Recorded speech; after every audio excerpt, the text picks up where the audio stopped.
The wheel of realignment continues to turn. Last, we had Missouri State and Delaware joining Conference USA, with UC Davis making an agreement with the Mountain West for down the road, and now, apparently, we have Sacramento State moving up to the FBS. Now, to be honest with you, I didn't think this was going to happen, personally. I thought it seemed too sketch. Things didn't add up. Sac State was loudly pursuing the Pac-12, but the Pac-12 was ignoring the Hornets, and it made sense why. The Pac needed FBS members yesterday, not adding an FCS team that would need a few years to transition to being a full FBS member. That's why they're pushing for Texas State. But it seems like the Hornets either got impatient or got desperate. Pete Thamel dropped the bombshell on April 2nd that Sac State planned to file an FBS application with the NCAA on April 4th. But since the Pac-12 isn't interested in them in 2025 or 2026, and the Mountain West apparently isn't either with their addition of UC Davis for all sports except football for the moment, Sac State is apparently trying to go it alone for the 2026 season. They'd be ineligible for postseason play this year in 2025 as a member of the FCS and in 2026 as a first-year member of the FBS should they make it to bowl eligibility. Now, Sac State has been making a very loud push for FBS membership over the last year or so, mostly tied into joining the Pac-12, and it mostly comes down to one group, calling themselves the Sac-12. According to the Sac-12's official website, their goal is, quote, taking Sacramento State athletics to the next level by joining the Pac-12 Athletic Conference as an FBS school. It's a group of business people and Sac State alumni interested in taking their school to the next level, pointing out the university's student population of 30,000 and Sacramento's media market and value.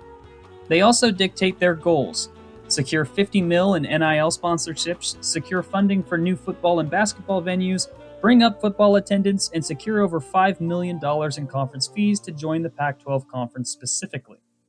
Sacramento State has already reportedly secured at least $57 million in NIL commitments to be released over a 10-year span, but it seems like this money is contingent on them making the Pac-12 conference, so the athletic department won't see a cent of that money until they do. On the stadium front, they did recently announce a new stadium to be paid for through student fees and other ways they haven't announced yet, and the Kings are apparently letting them host basketball games at their arena. As for the football attendance, well, it's hard to support a team that goes 3-9 in the FCS and 1-7 in the Big Sky. Of their 5 home games, the Hornets only managed to get over the 15,000 attendance hump twice against Weber State and their crosstown rivals in UC Davis. For those 5 home games, they averaged just over 14,000 capacity. For reference, their current stadium, Hornet Stadium, seats 21,200 fans, meaning they average just under 2/3 in capacity. And the reason for that is that the football team in general just isn't good enough to make the jump to the next level. Yet. Historically, they're terrible. They're 313, 395, and 8 all-time for a win percentage around 44%. They've only made the FCS playoffs a total of 4 times, but each of those times were in the last 5 seasons, in 2019, 2021, 2022, and 2023. But that was when they were led by Troy Taylor, who left for Stanford in 2022. Head coach Andy Thompson took Coach Taylor's players to 8-5 in 2023, with attendance still floundering below 15,000, and then sank them to a 3-9 and a second-to-last place finish in the Big Sky Conference in 2024 and got fired. Comparing the Hornets with the rest of the FCS teams to have moved up to the FBS over the last 5 years, it's clear that they're an outlier, not in a good way. They're last or tied for last in a whole host of metrics, from win percentage to playoff appearances to conference titles. The only team they look better than is Kennesaw State, who still has a significantly better win percentage than they do, while only having started their football program 10 years ago, and still plays in an 8,000 capacity football stadium they bought from a defunct soccer team. So really, all things considered, Kennesaw State as a program looks a heck of a lot better than Sac State does. This move from the Hornets doesn't just scream desperate, it screams for attention. But the entire athletic department at Sacramento State has jumped headfirst into their push for the next level. They hired UNLV offensive coordinator Brennan Marion as their football coach in a boom-or-bust effort to find a diamond in the rough to save their floundering football program. They also hired former NBA player and coach Mike Bibby to lead their basketball program, who already has a commitment from Shaquille O'Neal's son, Shakir. The hard data doesn't favor the Hornets. The reason they're making this move now, like Kennesaw State and Missouri State before them, comes down to the data they don't have, the projections. New stadiums, new coaches, tons of prospective student fans, and a massive media market in Sacramento. They're leaning hard on being the Group of 5 version of UCF. The difference is that UCF already had a growing fan base that was engaged with the program. Sac State's potential fan base is similarly massive, but fairly apathetic at the moment, even with the last few years of success. Moving up to the FBS level will either engage them or kill it off. If they pump money into it, they're hoping they become the next San Diego State or Fresno State instead of the next San Jose State. They do have one leg up on their competition in UC Davis, though, and that's that the Aggies aren't bringing their football program to the Mountain West when they join. Sac State's football will be ready whenever the Mountain West or Pac-12 is. Or, something that's probably their easiest path now, Conference USA, which would make them far and away the furthest flung member of that conference. I can see where they're aiming for independence immediately. They won't be the only team to have gone independent as soon as they join the FBS. There's a handful of teams that did the same thing just over the last 25 years or so. UConn was an independent for 3 years before moving up from the FCS in 2000 before they joined the Big East. UCF was an independent once they moved up from the FCS in 1996 and joined the MAC in 2001. USF went from FCS independent to FBS independent in 2002 before joining the Big East. Troy was an independent for a year before joining the Sun Belt in 2003. When Liberty joined the FBS in 2018, they did so as an independent, though that was mainly because of their unique background. But these schools are all over the place in teams of winning percentage. USF and Liberty were pretty much successful immediately, and for different reasons, but later on down the line, teams like UCF and UConn were able to grow while being independents, and teams like Troy State and MTSU were only able to grow once they joined a conference. But there is one team that I think fits the mold of Sacramento State's better than any other team that joined the FBS as an independent, and their stint was so bad that it only lasted 1 year before they gave up and went back home. Lots of you are already subscribers of Empire, so I'm sure you already know the story of Florida A&M's ill-fated foray into the FBS from his excellent video on the topic. But for those of you that don't, here's a quick rundown. Florida A&M as a football program was proud but under the weather by the turn of the 2000s. They had a 2-year stretch in 1977 and 1978 where they went 23-1 and won a national championship. After that, they spent 2 decades winning no more than 7 games a season. They were mediocre for a Division I AA team, and to top it all off, they were one of the last great HBCU schools before they started losing their talent pools and their funding to desegregated universities. In 1994, Florida A&M, sick of the losing, hired HBCU miracle worker Billy Joe as their head coach. Slowly, he installed his Gulf Coast offense in a way that revitalized the team and made them not just the best HBCU in the country, but one of the best teams in the FCS, period. They absolutely dumped on teams offensively and made it to the FCS playoffs regularly, but never quite made it to the promised land.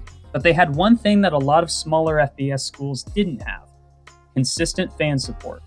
They shared the city of Tallahassee with Florida State, but still drew crowds of upwards to 70,000 fans. This was due to Florida A&M's unique culture as an HBCU. By 2003, officials at Florida A&M believed that this fan following and culture would help catapult them into the FBS, accompanied by a successful football program. They were going to be the first HBCU to make it to the highest level of football, and after an abbreviated period, they were going to do it in 2004. Only there were a few significant problems. For one, transfer rules indicated that, since Florida A&M was FBS now, incoming transfers like quarterback Willie Simmons from Clemson were immediately deemed ineligible. Lots of them left for new teams, leaving Florida A&M's roster decimated. Their offense tanked and they went 6-6 in 2003, but there was still hope for the 2004 season, which was going to be their first in the FBS. Unable to secure an FBS conference, the team entered as an independent. But the rapid jump made it hard to create an FBS schedule at the 1A level. They ended up scheduling 5 games against FCS competition and 6 against FBS teams. They lost every FBS game by not close margins and even lost 2 of their FCS games, with one coming against rival Bethune-Cookman to finish the year at 3-8 with the 3rd weakest strength of schedule in the country. They had the 85th best offense in the FBS and the 113th best defense. The fallout was swift and immediate. Their athletic director resigned. They brought in a new president who wasn't willing to keep up with the money and prestige sink that was the football program. Billy Joe was fired, and Florida A&M was back to the bottom of the FCS. Now, there are obviously tons of differences between 2004's Florida A&M Rattlers and 2026's Sacramento State Hornets. They're in different places in different times with different transition rules and entirely different issues facing them. But I think it's not so out of the question to say that the significant issues here are somewhat similar in what they could do to a program. Florida A&M was kneecapped by a transfer issue that wouldn't exist today with the portal, but the resulting fallout was quick enough that it compounded with losing in a way that made it impossible to put the fire out. Sacramento State won't see any of that $57 million in NIL if they don't join the Pac-12, which they aren't because they're going independent once they reach the FBS level. How are they going to keep their good players if they don't have as much NIL value as a MAC team? And running an independent G5 program is so difficult in the modern era that teams like UMass or New Mexico State took the first remaining out they could. Conference payouts are super important to teams who need the extra cash, like a team building a new football stadium would be, no matter the donations they get from boosters. Brennan Marion's offenses have been seen as innovative, but they also struggle in the red zone. He's also never been a head coach at any level of college football. Sac State is gambling, and gambling huge here. If, and this is a big if, but if Sac State struggles immediately once they get to the FBS level, it could compound in a way that we haven't seen since Florida A&M's spectacular collapse in 2004. While I'm not sure it would end with the Hornets moving back down to FBS like we saw with A&M in Idaho a few years back, it could definitely create issues in the athletics department that would ripple back for decades. Remember, Florida A&M had 70,000 people coming to their games before their move, and their experiment killed almost all fan support they had. Sacramento State doesn't have the fan base that Florida A&M did, but they do have a strong market and an athletics department that's apparently willing to do whatever it takes to get their program to the highest level. And who knows, maybe it's enough to get them to the Pac-12 in a few years once they get their feet underneath.